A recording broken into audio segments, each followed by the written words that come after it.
There we go. So, hello and good morning, everybody. Welcome to the Introduction to Community Assets and Assets of Community Value presentation. My name's Jo. I work for Birmingham Community Matters. We're doing this session in partnership with Neighbourhood Development and Support Unit from Birmingham City Council. I've let you know that we're going to be recording the session. Also, everybody's welcome here. The session will be very much concentrating on the Birmingham process for both assets of community value, but most importantly for community asset transfer. Every local authority does this, but they all do it in a different way. So we've got guests from outside of Birmingham, you're most welcome, but just to always keep in mind that what we'll be talking about is the processes that are used in Birmingham, and to approach your local authority to find out what their processes and policies are around this.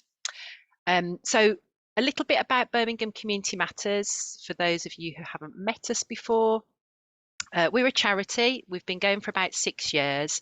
We support small volunteer-led groups in and around Birmingham to do what they do best. So to engage with their communities, to run community activities, to serve the needs of the people that they want to support.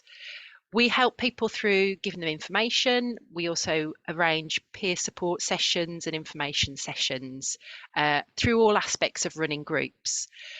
We started working with the NDSU unit in City Council around these community powers and getting groups involved in local decision making as another string to our bow, really, as another way of strengthening the sustainability and impact of the groups that we support.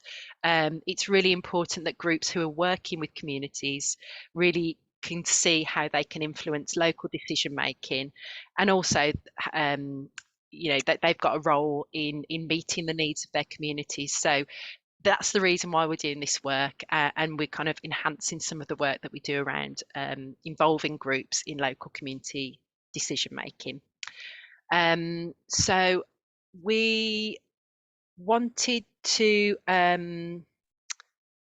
think I'll pass over to our colleagues at NDSU. So we're welcoming today Karen Cheney and also Rachel West.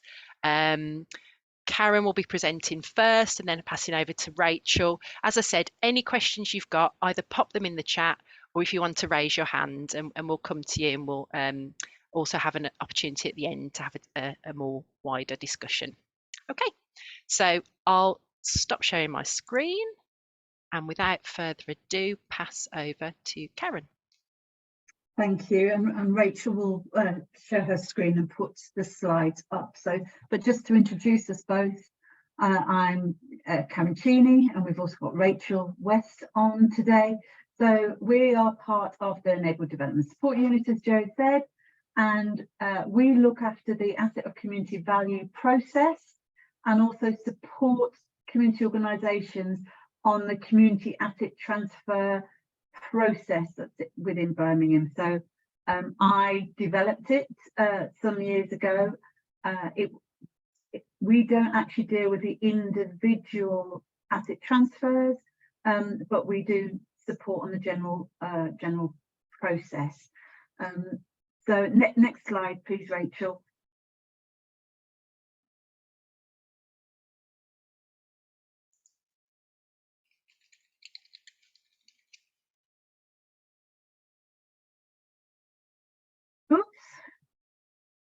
Start again. I don't know why it wouldn't go on to the next slide. I'll try a different way. Try this one.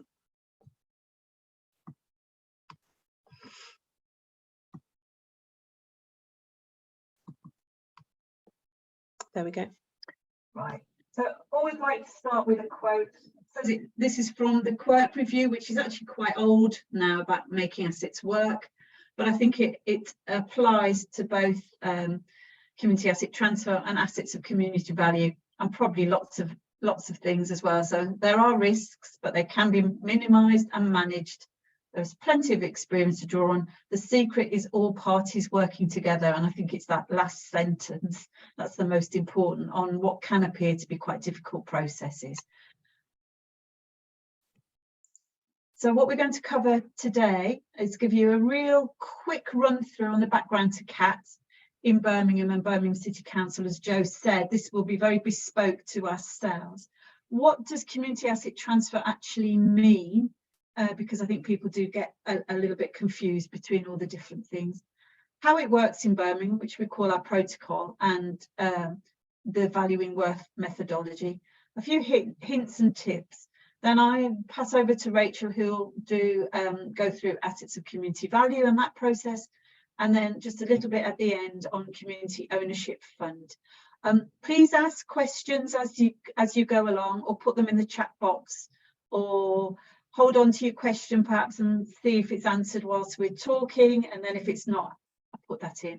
We won't answer questions on specific buildings and processes that are going through, but we're happy to talk about those outside of this particular session. But general questions are very, very welcome. So next one. So a bit about the background to community asset transfer. There've always been leases in Birmingham City Council. In fact, some of you may have them.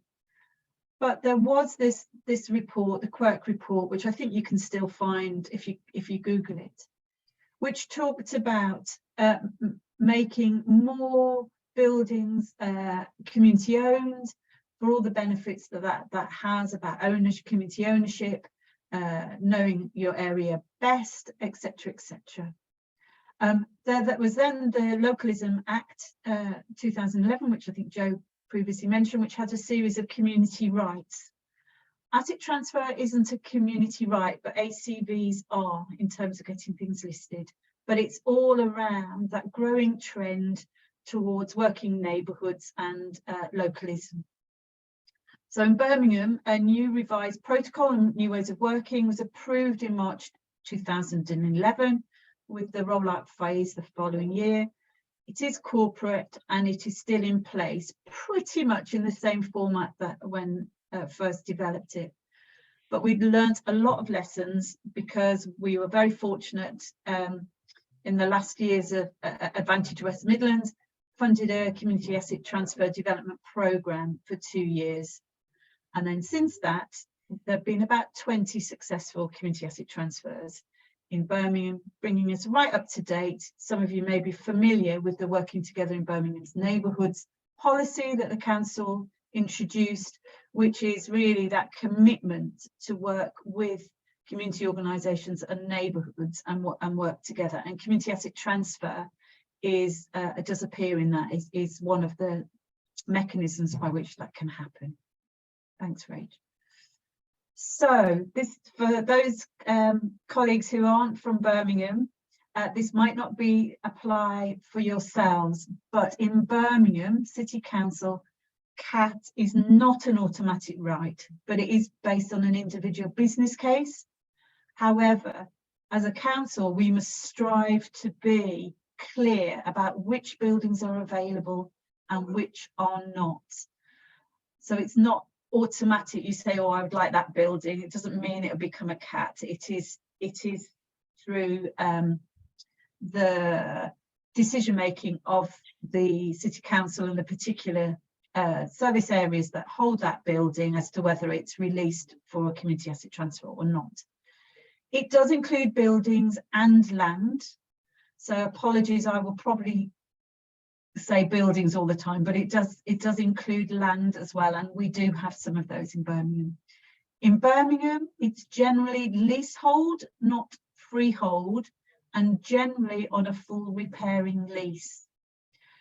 That leasehold can be for any period, but generally community organisations want it up to 25 years because that opens the possibility for applying for quite large sums of money from external funding. So, for example, the lottery would always want to see a 25-year lease. We operate something that's, so it's economic rent, and it is offset by the valuing work process, not peppercorn rent.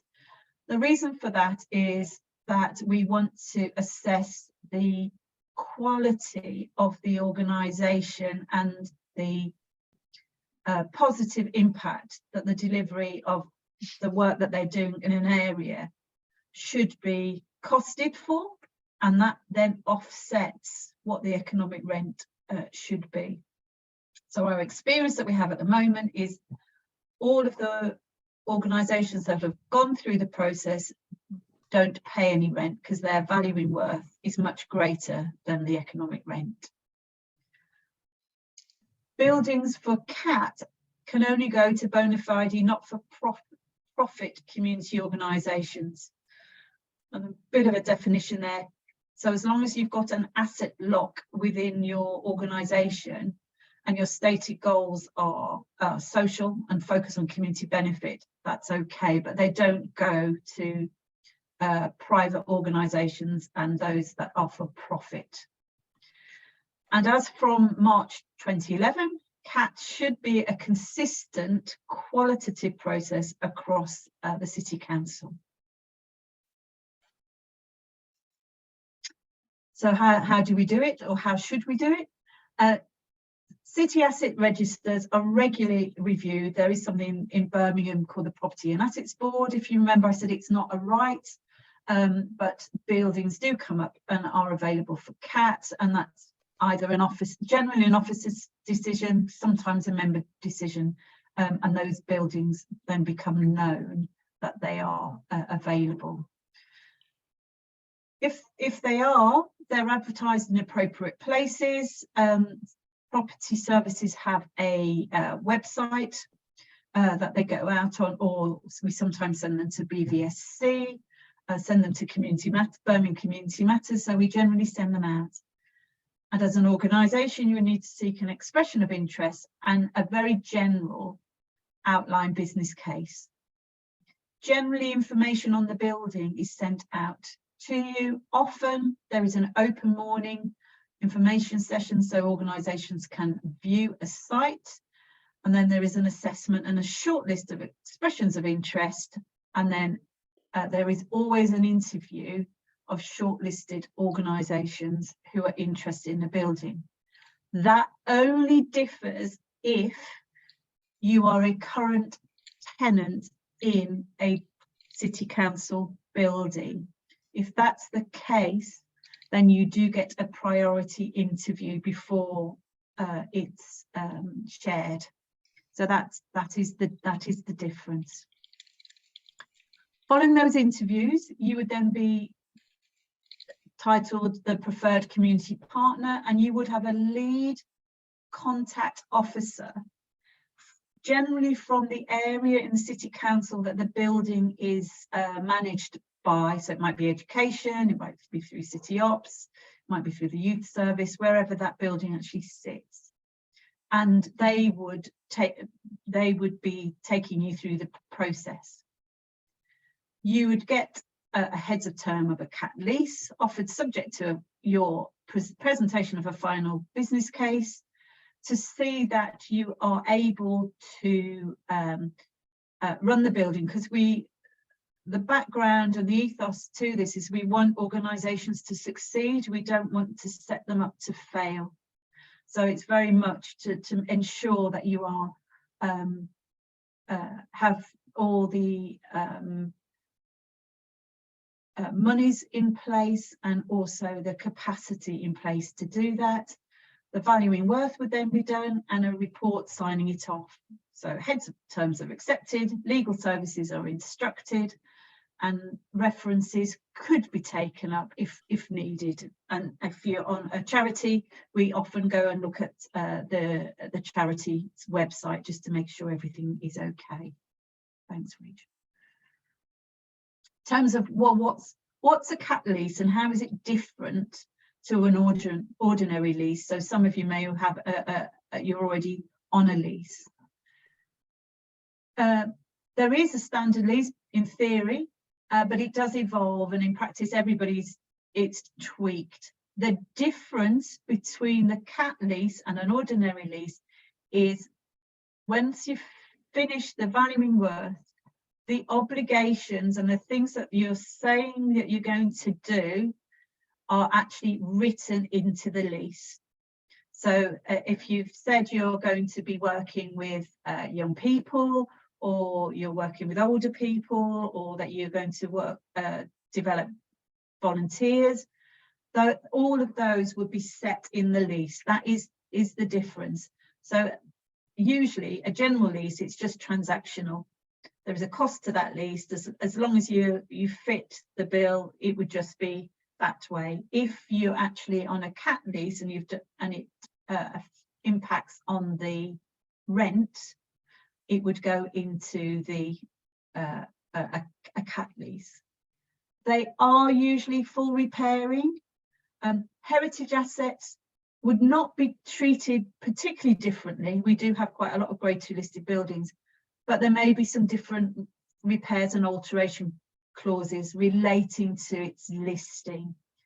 It's really important that as a community group you do take that on board, because it's a sold as seen almost. So it's really important that you do go and look at the building and it is transferred in the state of repair that it currently is. So you do need to look at that and think very carefully about that, because it does become your responsibility to do the repairs. I'm not saying that's a good thing or a bad thing, but that's how it was decided when the process was going through, that it would be done. So you have to be really clear that you want to take on a particular building in the standard and fitness of repair that it is. And then with a cat lease, there's an ongoing assessment and relationship with that organisation. So there is a rent review every 5 years, because your valuing worth has offset the economic rent, just to see if you're doing things with more worth, so your rent might go down, or if you're not quite delivering what you said you would do, that would be reviewed. Thanks, Rachel.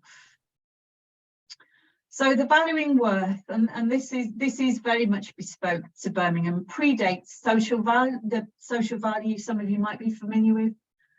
So the idea is that when we were developing it, we very much wanted to take on board the social value and the worth of that organisation and the positive impacts and outcomes it was delivering in an area. So the social value tool values and measures all of the activities of the organisations that perhaps were not valued before, or more likely undervalued against current council priorities. It then gives you a final pounds, shillings and pence figure, and that offsets the economic rent. So if the economic rent is 100,000 and your valuing worth is 50,000, then your economic rent would be the rent that you would pay would be 50. If your valuing worth is 100,000 and matches the rent, then you'd have nil.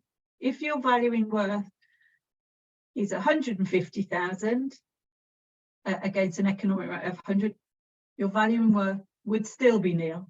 Your rent would still be nil.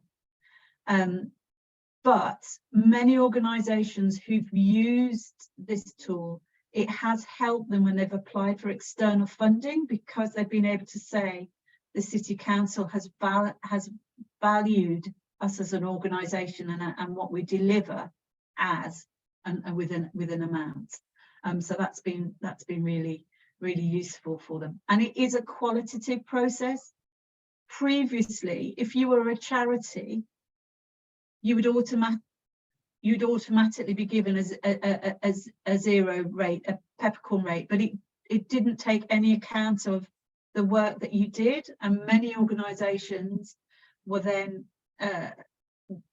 the value to the city wasn't ever measured, and you could be good, bad or indifferent and it would still be a peppercorn rent, whereas this way it does take on board the good things that an organisation does.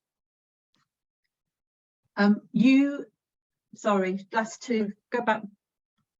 So you actually undertake the valuing work, but you will have a contact officer who will guide you, but you do need to provide evidence of what you've put down. So if you say you're going to do something, then the conversation should go on to say, well, show me how you've come to that figure.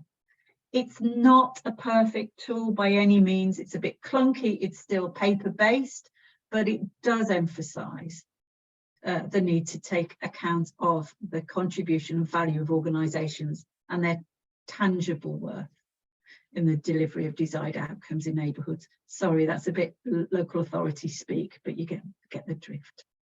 And next one. Hints and tips. Be really honest. Why do you want a community asset transfer? Because it's not an easy option. You do go from being absorbed with what your passion is and what you're delivering, in essence, to becoming a caretaker with keys when you've got a building. So you have to be really clear that you do want your own building or piece of land. Is it better that you share? Is it better that you rent from somebody else who's got a building? And it's not the panacea for everything, and it very much is about viability, not liability. You want to make your organisation, not break it. So it's really important that is thought through by yourselves and your management committees. Be really aware that CAT is not resource neutral for either side, but particularly for a community organisation. As we know, resources are very scarce, and that's in terms of time, capacity and finance. So in Birmingham, we are advised that you get your own legal advice, but actually you also have to pay for the legal costs that it takes the City Council to undertake a CAT. Get advice on governance and funding. Really important, that's why you're here today. Get independent advice on governance and funding as well, and do your own independent research. So the City Council will always value a property, but our advice is find somebody who could do that for you as well. So you've got a benchmark as to whether it's the right amount or not. Find friends. Peer-to-peer support is really, really important. As I mentioned, there are a number of organisations across the city who have already got community asset transfers from Birmingham, and they know how it works and can give you all the anecdotes. Also, there are national and local organisations, so we've worked very closely with locality and obviously with Birmingham Community Matters.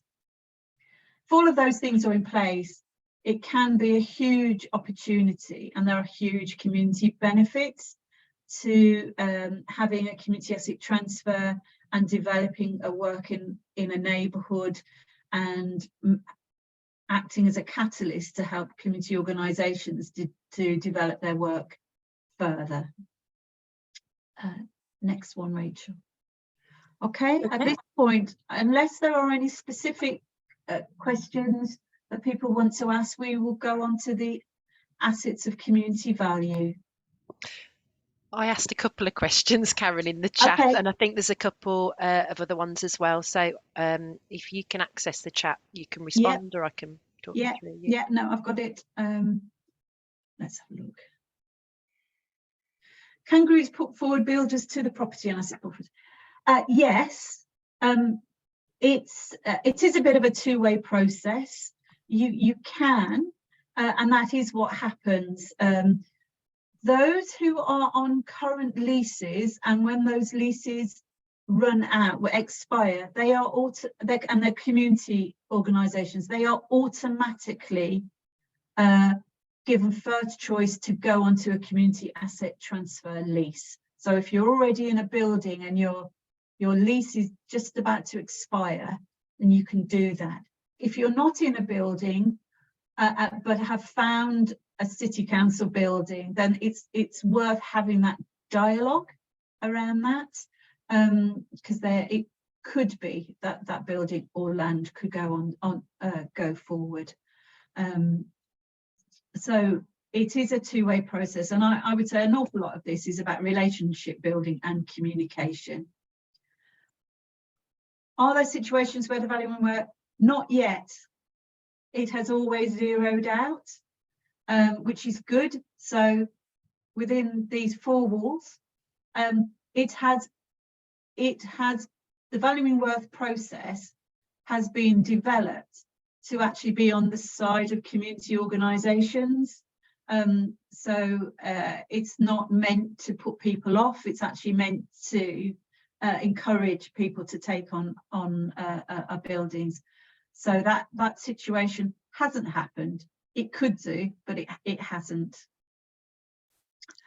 Absolute ownership, Charlotte.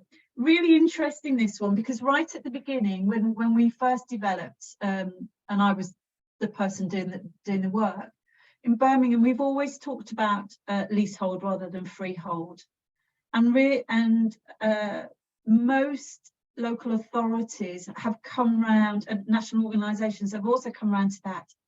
If you get rid of a building by freehold and it goes to an organisation and they don't fulfil what they said they were going to do, that building is lost to the community.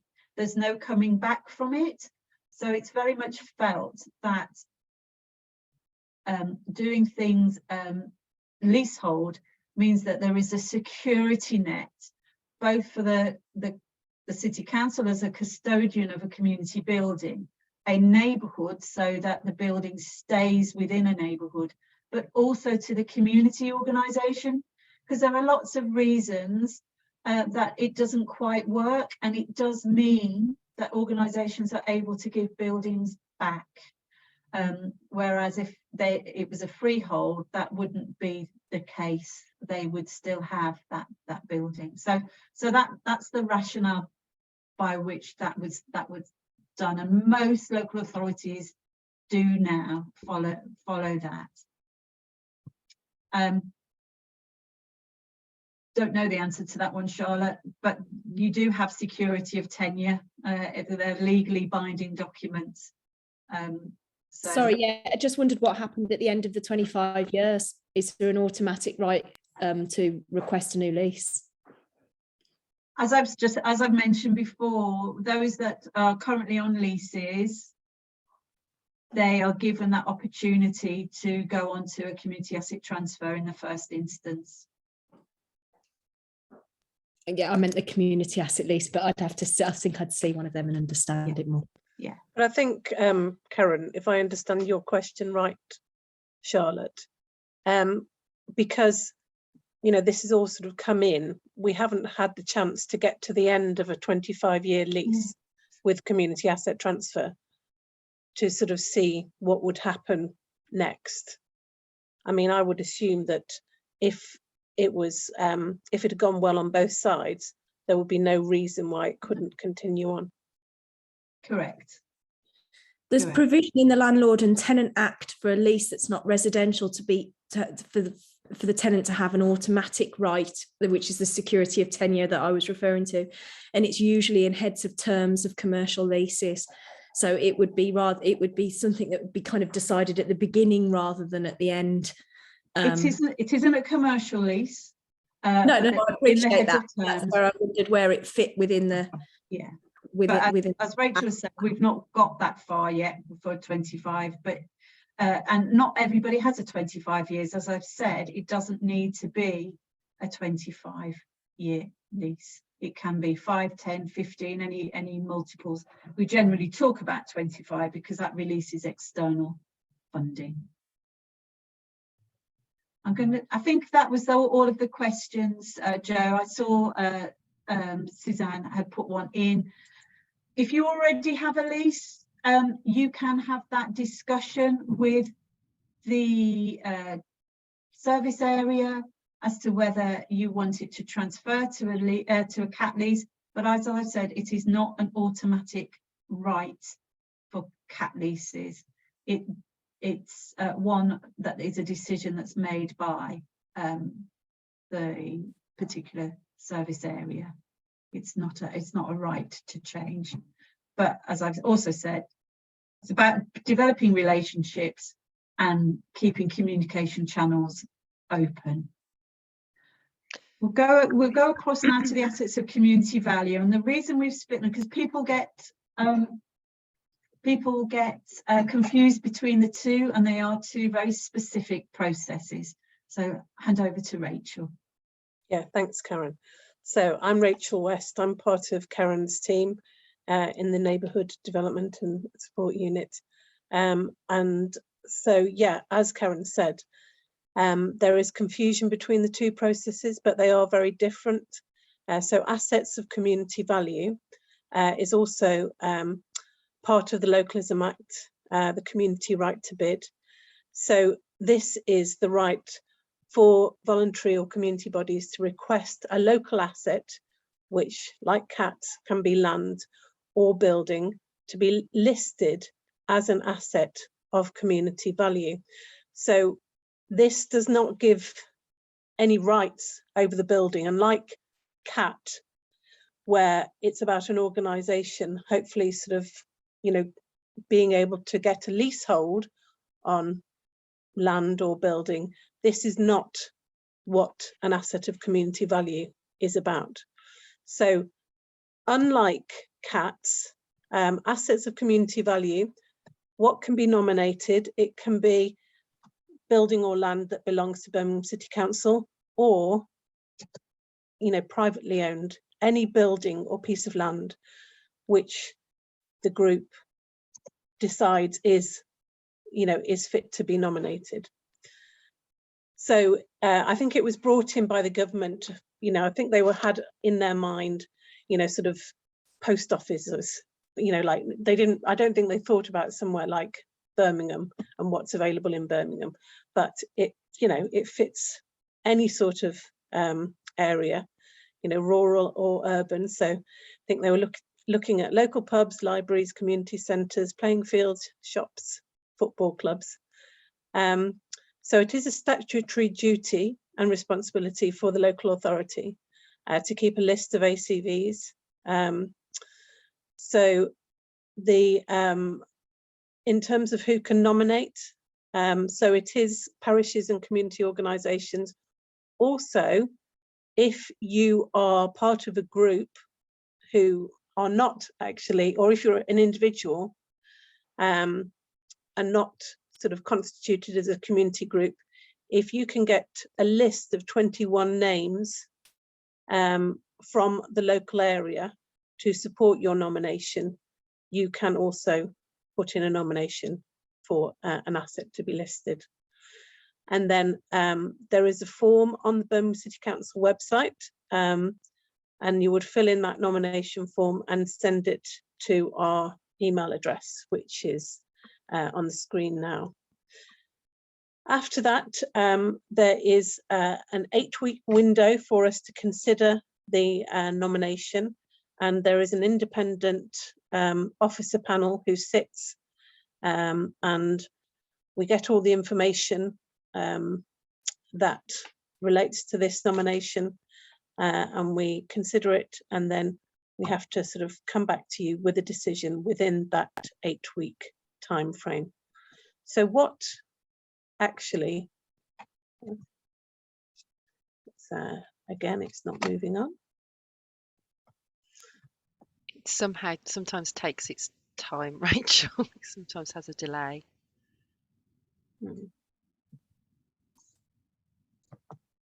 Ah, there we go. So if you've put in your nomination form, it's been considered by the office panel. If it's agreed, then the local authority then notifies the owner and then places the asset on the asset of community value list, which is up on the Birmingham City Council website, and also makes a note on to the local land charges register. and the listing lasts for 5 years. If at the officer panel it's not agreed, the asset is still up on, is put up on the list, which is on the Birmingham City Council website. But what benefit is there for you to list an asset of community value? Well, if the owner of the asset, whether it be Birmingham City Council or a private owner, decides to dispose of that asset, then it doesn't give you the right of first refusal to purchase it, but it does give a 6-month moratorium for you to sort of actually put a bid together, but that's at the market rate.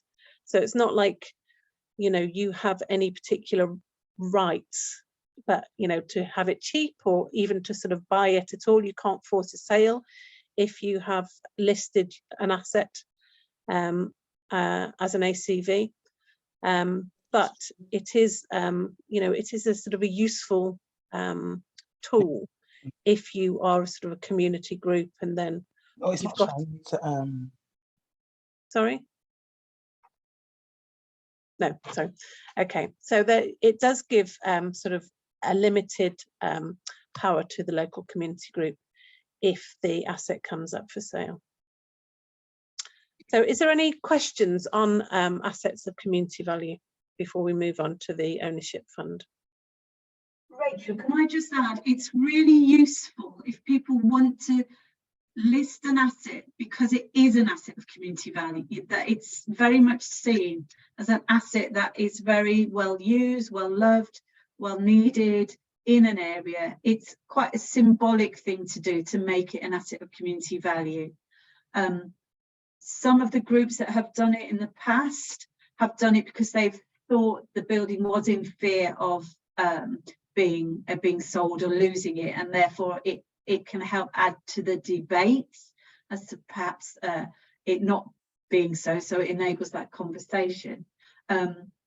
So it is quite a symbolic thing that they are listed and seen as an asset of community value. But as Rachel has said, the legal right that it does is if it does become one that's up to be for disposal, it does give you that 6-month breathing space to be able to purchase it along with anybody else when it goes on the open market. So, you know, there is a value in doing it. Just say this is a really important building or piece of land in our area. So we've had 1 or 2 examples where it was just a piece of land that nobody knew who it was owned by, and was being used by the community as a bit of a play space, and they'd all used it, and they wanted to just say this is a really important bit of land. So that came through. So we go from very small. So in Birmingham, both football clubs, depending what side you're on, you could argue whether they are assets of community value, but scale-wise, it can be as big as that. And the ACVs is both public buildings and private buildings. The CAT process we've talked about is one that is for Birmingham City Council buildings, and most CATs are either, there are other public buildings, perhaps in the health service and some of the other government organisations, but generally community asset transfer is with local authorities. So, and just to say that you know, you don't have to, I mean, it is generally people who are associated with the building or the land who chooses to put in the you know, the ACV nomination. But I mean, there's, like Karen says, there's a real wide range, and if you are interested, then just have a look at the current list. You know, so there are sort of allotments. I think the biggest is, you know, Aston Villa and Birmingham City football clubs. But I mean, just having a look at the list will give you a sense of, you know, just the wide range of different assets that can be nominated. Thanks, Rachel. Are there any questions? I don't think there are any more in the chat. All right then.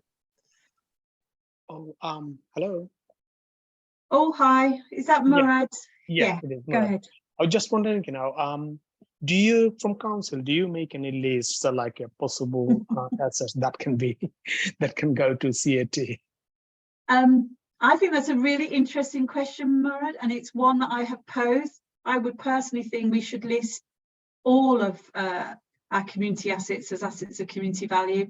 It's not a process that we can do, but we're very receptive to anybody doing that from external. So we haven't actually listed any ourselves, although I think it's a pretty good idea. It hasn't been taken up as yet.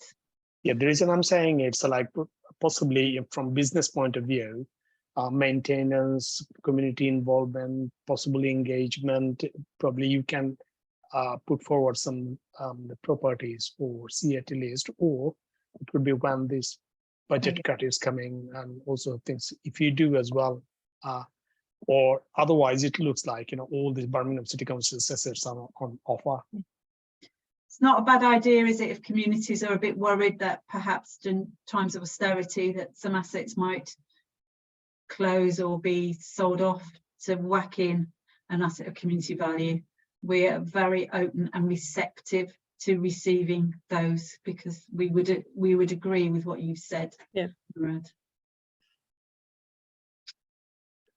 Can we quickly go to the next one? So just a little bit that people might not be aware of, but there is something that the government launched a couple of years ago called the Community Ownership Fund. It had a bit of a spluttery start. They did have a first round in June 21, and then the next round was meant to be in December, and they've slightly changed it. But it is an opportunity for you as an organisation, not for community asset transfers because they weren't applicable at the time. They have just changed all the their criteria, but I still think it won't cover costs to cover for a community asset transfer, but it will support the purchase of and the renovation costs of a community asset. And you can bid for 50% of matched funding. You do need to prove the value of the asset in the neighbourhood and its long-term viability. And when you get, I know Joe will send out the slides, there is the link to the government site to actually get that, and it has been updated because I can't remember how many Department of Levelling Up and Housing and Communities cabinet members there have been, but it is updated. It has got the most recent one on there now. Do you want to just next one? So there are 4 strategic objectives to this community ownership fund. As they're written to provide target investment for communities to save community assets that would otherwise be lost, to strengthen capacity and capability in communities, to empower communities in left behind places to level up. So this is all part of the government's levelling up policy. And then strengthen direct links between places across the UK and UK government. So it's worth a look, dependent on what route you wish to go if you are interested in an asset. So if it's in a private sector, I noticed somebody had acquired a butcher shop, I think. It was one of the ones of people who've on.